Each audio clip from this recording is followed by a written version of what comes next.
नमस्कार साथियों, जीत क्लासेज के YouTube ऑनलाइन क्लास में आपका स्वागत है।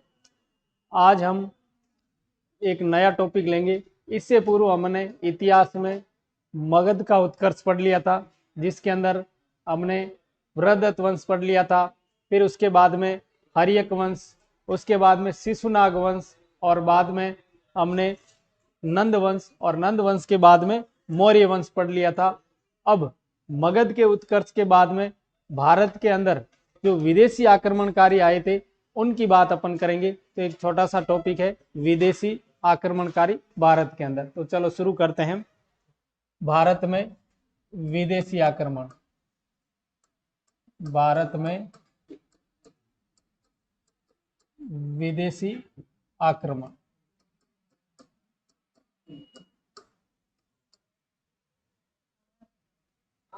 इस टॉपिक को पढ़ने से पहले आपको याद रखना है कि भारत के अंदर सबसे शक्तिशाली राजवंश आपके मगध था। कौन सा था? सत्ता का प्रमुख केंद्र भारत में कौन सा था? मगध। मगध एक शक्तिशाली साम्राज्य था। तो मगध के अलावा भारत के जो पश्चिमोत्तर क्षेत्र के अंदर छोटे छोटे राजवंश थे, जिसके अंदर आपके कंबोज आता है, गांधार आता है और मद्र आता है। तो यहाँ छोटे राजवंश थे। तो यहाँ पर आक्रमण आपके यूनानियों ने और ईरानियों ने आक्रमण किया और इस पश्चिमोत्तर क्षेत्र पर अधिकार कर लिया था। और ये जब भारत आए थे तो इनको भारत आने के लिए दो प्रकार के मार्ग उपलब्ध थे। तो इनमें से कौन से मार्ग से ये भारत पर आक्रमण करने के लिए आए? तो शुरू करते हैं भारत में विदेशी आक्रमण। तो विदेशी आक्रमण के अंदर आपको भारत आने हेतु दो रास्ते, भारत आने हेतु कितने मार्ग थे? दो मार्ग। कितने मार्ग थे? दो मार्ग। दो मार्ग में आपको याद रखना है, पहला मार्ग तो था आपके जेड्रोसिया, जेड्रोसिया के रेगिस्तान से, जेड्रोसिया का रेगिस्तानी मार्ग। कौन सा मार्ग था? जेड्रोसिया का रेगिस्तानी मार्ग। और दूसरा मार्ग था आपके काबुल घाटी से, काबुल घाटी का मार्ग। ठीक है। और ये मार्ग होता है आपके कौन से दर्रे से आता है? खैबर दर्रे से। कौन से दर्रे से? खैबर दर्रे से। और ये आपके हिंदुकुश पर्वत के पास से शुरू होता है, यानी हिंदुकुश पर्वत से आता है। तो भारत पर आपके आक्रमणकारी, विदेशी आक्रमणकारी आए थे और इनमें से भारत आने के लिए आपके ईरान की साइड से पश्चिमी क्षेत्र में आपके दो मार्ग थे। एक तो था आपके जेड्रोसिया का रेगिस्तानी मार्ग और दूसरा था आपके काबुल घाटी का मार्ग, जो आपके कौन से दर्रे से आता है? खैबर दर्रे से। अब भारत के अंदर जो आक्रमणकारी आए थे तो दो आए थे। सर्वप्रथम आए थे आपके इंडो ग्रीक शासक, यानी ईरानी शासक। सबसे पहले कौन से शासक आए थे? तो इस मार्ग से सबसे पहले आए थे आपके ईरानी आक्रमणकारी, ईरानी, या अपन इसको कह सकते हैं पारसी, पारसिक आक्रमणकारी, आक्रमणकारी, जो कौन से मार्ग से आए थे? आपके जेड्रोसिया के रेगिस्तानी मार्ग से। फिर अपन काबुल घाटी के खैबर दर्रे की बात करें तो यहाँ पर भारत के अंदर यूनानी आक्रमण हुआ था। कौन सा आक्रमण? यूनानी आक्रमण। और यूनानी आक्रमण के अंदर आपके यहाँ पर आक्रमण किया था आपके सिकंदर ने। किसने भारत पर आक्रमण किया था? सिकंदर ने। ठीक है। सिकंदर एक यूनानी शासक था और उसने भारत पर आक्रमण किया था। तो वो कौन से दर्रे से भारत के अंदर प्रवेश करता है? खैबर दर्रे से। कौन से दर्रे से? खैबर दर्रे से, काबुल घाटी मार्ग से होते हुए। तो यहाँ पर आपको याद रखना है, भारत पर प्रथम विदेशी आक्रमणकारी कौन से थे? आपके ईरानी या पारसी। प्रथम कौन थे? ईरानी या पारसी। और भारत पर दूसरे विदेशी आक्रमणकारी कौन थे? यूनानी। दूसरे कौन थे? यूनानी। तो यहां से अपन शुरू करते हैं कि कौन कौन से आक्रमणकारी भारत के अंदर आए और उन्होंने किन किन स्थानों पर अधिकार किया। तो इस सारणी को आपको याद रखना है। वापस देखिए, भारत में विदेशी आक्रमण के अंदर भारत में ईरान के मार्ग से आने के लिए कितने मार्ग हैं? दो मार्ग है। पहला मार्ग है जेड्रोसिया का रेगिस्तानी मार्ग और दूसरा है काबुल घाटी का मार्ग जो खैबर दर्रे से आता है। फिर जेड्रोसिया के मार्ग से भारत पर सर्वप्रथम किन शासकों ने आक्रमण किया? तो ईरानी शासकों ने आक्रमण किया ईरानी या पारसिक आक्रमण। ठीक है। फिर काबुल घाटी के खैबर दर्रे से भारत में आकर दूसरी नंबर पर कौन से आक्रमणकारी आए? यूनानी आक्रमणकारी, जिसमें कौन था? आपके सिकंदर। अब एक एक को शुरू करते हैं। पहला है आपके प्रथम के रूप में कौन है? ईरानी या अपन कह सकते हैं पारसिक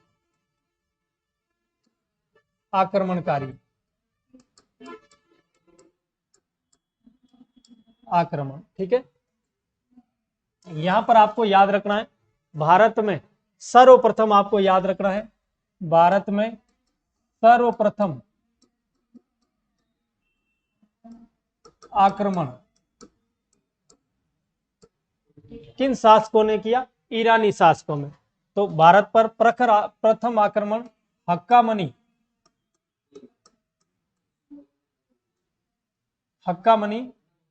शासकों ने छठी शताब्दी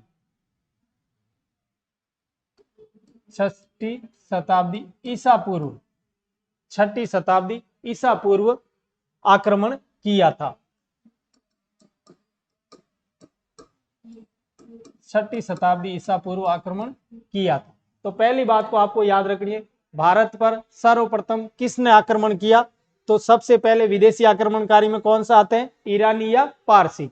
फिर दूसरा, ईरानी या पारसिक शासकों में सर्वप्रथम किस राजवंश के शासकों ने भारत पर आक्रमण किया? तो हक्कामनी शासकों ने। फिर हक्कामनी शासकों ने भारत पर आक्रमण कौन सी सदी में किया था? छठी सदी ईसा पूर्व में। छठी सदी ईसा पूर्व में। फिर आपको याद रखना है, छठी सदी ईसा पूर्व में सर्वप्रथम भारत पर आक्रमण किया था हक्कामनी वंश के साइरस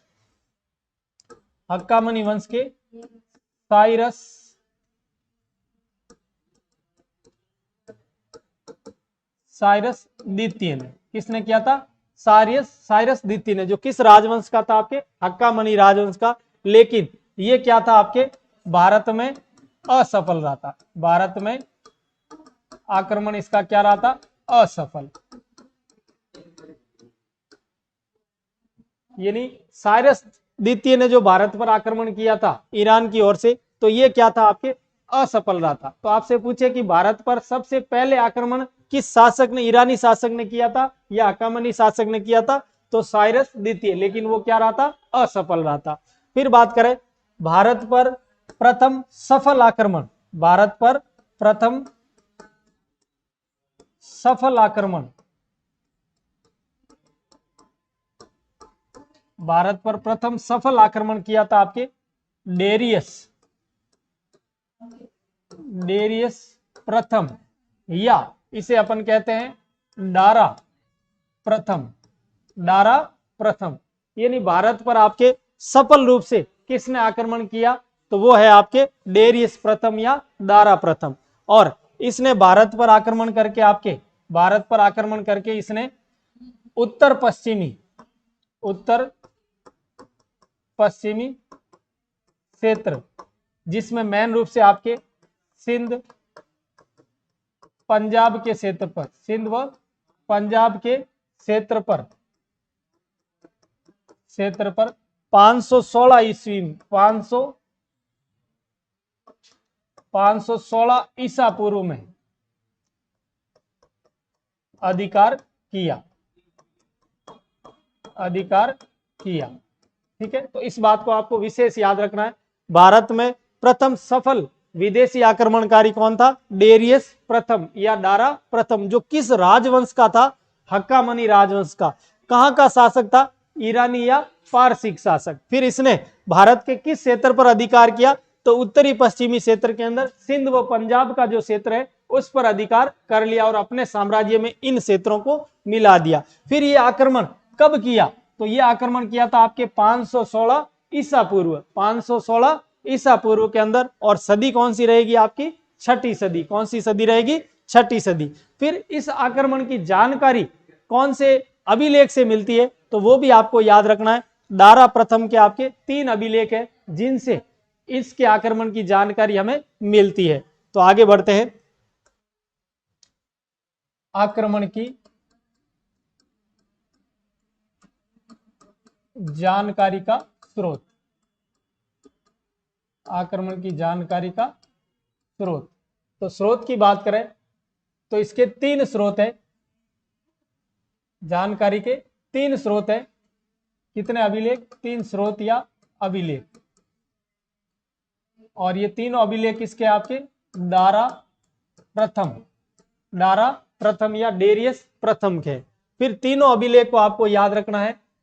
3 अभिलेख थे आपके, जिसके अंदर पहला है आपके, पहला हो जाएगा आपके पर्सिपोलिस अभिलेख, पर्सिपोलिस अभिलेख। दूसरा हो जाएगा आपके बेहिस्तून, बेहिस्तून अभिलेख। और तीसरा अभिलेख हो जाएगा आपके नक्श ए रुस्तम, नक्श ए रुस्तम अभिलेख, नक्श ए रुस्तम अभिलेख। ये 3 अभिलेख है आपके, किस शासक के है? ईरानी शासक दारा प्रथम के। और ये तीनों अभिलेख आपके भारत के अंदर दारा प्रथम के विजय अभियानों का उल्लेख करते हैं कि दारा प्रथम ने आपके सिंध पंजाब के क्षेत्र पर अधिकार किया था 516 ईस्वी में। तो ये इनकी जानकारी का स्रोत कौन से अभिलेख हैं? पर्सिपोलिस अभिलेख, बेहिस्तून अभिलेख और नक्श ए रुस्तम अभिलेख। ठीक है, तो पहली बात तो ये हो जाएगी। फिर इस बात की पुष्टि आपके इतिहास का जो जनक है, इतिहास का जनक जिसका नाम है हेरोडोटस। तो हेरोडोटस भी इस बात की पुष्टि करता है कि भारत में प्रथम सफल आक्रमणकारी कौन था? आपके दारा प्रथम था। और दारा प्रथम ने जो भारत के पश्चिमी क्षेत्र पर अधिकार किया था, इस अधिकार के तहत ये दारा के साम्राज्य का 20वां प्रांत था। कौन सा प्रांत था? 20वां प्रांत। और यहां से आपके जो राजस्व के रूप में टैक्स वसूला गया, आमदनी हुई थी, वो हुई थी आपके इस 20वें प्रांत से 360 टैलेंट। कितने टैलेंट? 360 टैलेंट। या अपन कह सकते हैं 10 लाख पाउंड राजस्व के रूप में भारत से किसको प्राप्त हुआ था? दारा प्रथम को। तो फिर दूसरी बात, तो पहली तो हो जाएगा आपके जानकारी का स्रोत क्या है? 3 अभिलेख। फिर है आपके इसकी पुष्टि, इसकी पुष्टि इतिहास का जनक हेरोडोटस, इतिहास का जनक हेरोडोटस करता है। यानी दारा प्रथम की विजय की पुष्टि कौन करता है? हेरोडोटस। और हेरोडोटस के अनुसार भारत का क्षेत्र, भारत का क्षेत्र ईरानी साम्राज्य का, ईरानी साम्राज्य का 20वां प्रांत था। कितवा प्रांत? 20वां प्रांत था।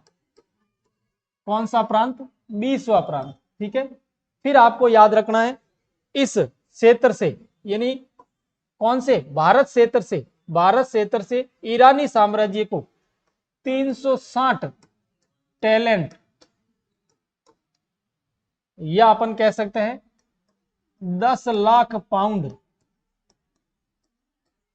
पाउंड राजस्व के रूप में, किस रूप में प्राप्त होता था? राजस्व के रूप में,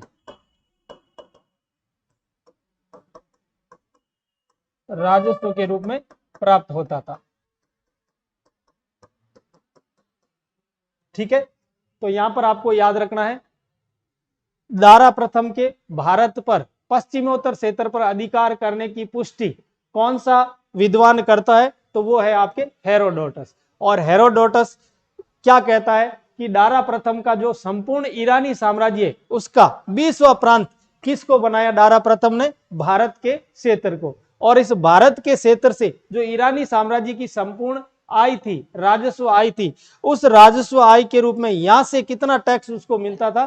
360 टैलेंट, या अपन कह सकते हैं 10 लाख पाउंड इसको आमदनी यहां से होती थी राजस्व के रूप में। ठीक है, फिर बढ़ते हैं आगे। इसके बाद में दारा प्रथम की सफलता के बाद में इसके उत्तराधिकारी हुए और भी हुए थे जिनका अधिकार भी इनके क्षेत्रों पर रहा था, लेकिन इसके बाद में दारा प्रथम का वंशज जो अंतिम था आपके, वो था आपके दारा तृतीय। कौन था? दारा तृतीय, जिसको किसने हरा दिया था? सिकंदर ने हरा दिया था। तो आगे वाली बात करते हैं। अगला हो जाएगा दारा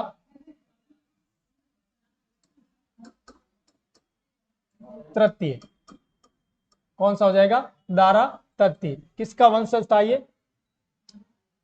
दारा प्रथम का वंशज। ठीक है, तो अगला शासक कौन रहेगा आपके? दारा तृतीय। तो अब दारा तृतीय ने भारत के क्षेत्र पर कुछ समय पर अधिकार रखा था, लेकिन इस दारा तृतीय को आपके यूनानी शासक सिकंदर ने पराजित कर दिया। किसने पराजित किया था? सिकंदर ने। और एक युद्ध लड़ा गया था, वो युद्ध था आपके गोगा मेड़ा का युद्ध, गोगा मेला का युद्ध। कौन सा युद्ध था? गोगा मेला का युद्ध। इसके अंदर या इसका अन्य नाम अर मेला का युद्ध भी मिलता है। ठीक है, तो अब आपको याद रखना है दारा तृतीय। तो दारा तृतीय के अंदर आपको याद रखना है कौन सा युद्ध? गोगा मेला का युद्ध, या अपन इसको कहते हैं अर मेला का युद्ध। अर मेला का युद्ध।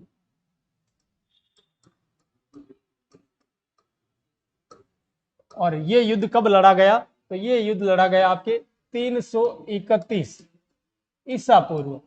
331 ईसा पूर्व। और इस युद्ध की बात करें तो ये युद्ध किन किन के मध्य लड़ा गया? तो ये युद्ध लड़ा गया था आपके दारा तृतीय, जो किस राजवंश का था? हक्कामनी राजवंश का। और किसका वंशज था? दारा तृतीय, दारा प्रथम का वंशज था।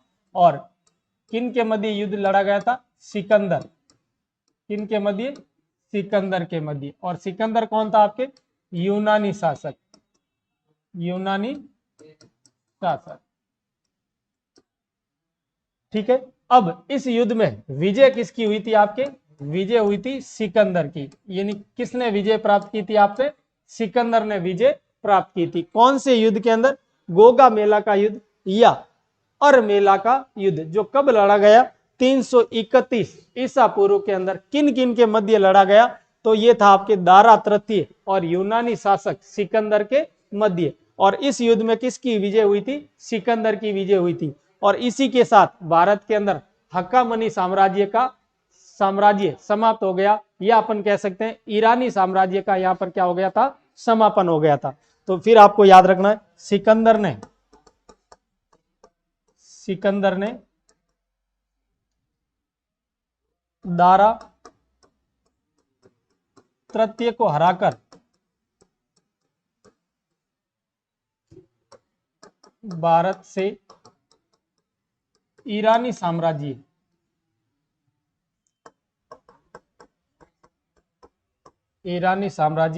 या अपन कह सकते हैं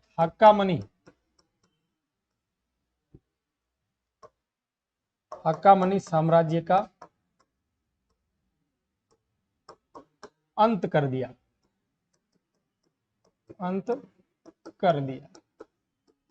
ठीक है, तो इस प्रकार सर्वप्रथम भारत पर आक्रमण किन का हुआ था? ईरानियों का। और किस राजवंश का? हक्कामनी राजवंश। और कौन सी सदी में?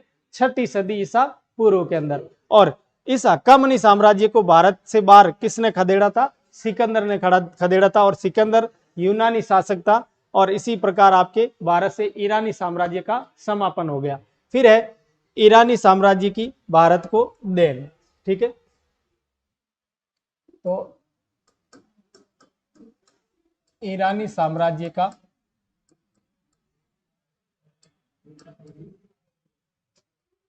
भारत पर प्रभाव, यानी ईरानियों से भारत में क्या क्या चीजें आई थी, क्या क्या चीजें भारतीयों ने सीखी थी। तो पहली चीज में आपको याद रखना है, जो अभिलेख लिखने की परंपरा है वो आपके ईरानियों द्वारा शुरू की गई थी, और उसमें भी आपके दारा प्रथम द्वारा। तो अशोक के जो अभिलेख है, अशोक के जो अभिलेख लिखने की प्रेरणा है वो किस शासक से मिलती है, तो वो मिलती है आपके दारा प्रथम से। किससे मिलती है? दारा प्रथम से। तो सबसे पहली लाइन और महत्वपूर्ण लाइन आपको याद रखनी है। पहली लाइन में दारा प्रथम से, दारा प्रथम से अशोक मौर्य ने, अशोक मौर्य ने अभिलेख लिखने की, अभिलेख लिखने की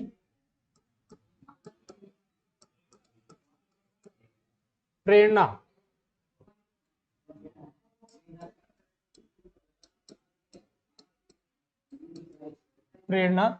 मिली थी। यानी आपसे पूछे कि अशोक मौर्य को अभिलेख लिखने की प्रेरणा किस शासक से मिलती है, तो वो कौन सा शासक है? आपके दारा प्रथम। दारा प्रथम के आपने अभिलेख पढ़ रहे थे, 3 अभिलेख थे आपके, पर्सिपोलिस अभिलेख, बेहिस्तून अभिलेख और नक्शे रुस्तम अभिलेख। तो इन्हीं अभिलेखों से प्रभावित होकर अशोक ने भी अपने साम्राज्य में क्या लिखा है? अभिलेख लिखा है। और इसकी प्रेरणा अशोक को किससे मिली? दारा प्रथम से। फिर दूसरी बात, पश्चिमोत्तर क्षेत्र में, पश्चिमोत्तर क्षेत्र में खरोष्टी लिपि, खरोष्टी लिपि का प्रचलन, खरोष्टी लिपि का प्रचलन भी भारतीयों ने कहां से सीखा? ईरानियों से। कहां से सीखा था? ईरानियों से। और खरोष्टी लिपि आपको याद रखना किस तरफ से किस तरफ लिखी जाती थी, तो दाएं से, दाएं से बाएं ओर। किस क्रम में लिखी जाती थी? तो दाएं से बाईं ओर लिखी जाती थी आपके खरोष्टी लिपि। कौन सी लिपि? खरोष्टी लिपि। फिर तीसरी आपको याद रखना है, स्त्री अंगरक्षिकाएं,